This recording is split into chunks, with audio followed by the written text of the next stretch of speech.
Labba aka. Uka, endi meni ham to'g'ri tushunasan. Keningni ham bilasan.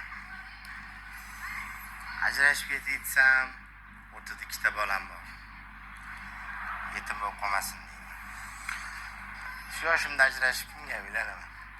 Senga ham qiyin bo'ldi, kelingga ham qiyin bo'ldi. Tushunaman. Aka, mani deb turib, oilamni deb turib, keling bilan o'rtaligini uzatishni xohlamayman. Ajrashib ketishingizni ham xohlamayman. Jiyanlarim yetim bo'lishini umuman xohlamayman.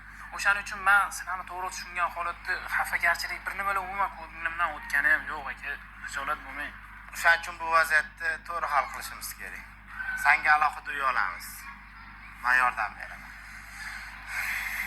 Alloh rozi bo'lsin aka, rahmat. O'zi aka azgina menga yordam berib turing. Uyqu alohida chiqib turing. Baribir endi aka ayollar fitnada baribir chonsma ularni deb turib aka ukachiligimizga putur yetib qolmasligini xohlab sharoitingiz bor, azgina yordam berib turing, meni qo'llab-quvvatlasangiz, xudo xolisa bu yaxshiligingizni qaytaraman demoqchi edim.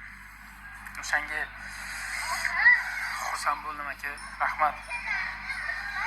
Joning sog' bo'lsin. Boringizga shukr aka. Rahmat aka. Sog' bo'l. Meni og'ir kunimda tashlab qo'ymaganingiz uchun ham rahmat. Sog' bo'l. Hozircha kvartirada turib turasan, keyinchalik sotib olamiz. Mana shu uy ko'rib qo'ydim, uy ko'rasan.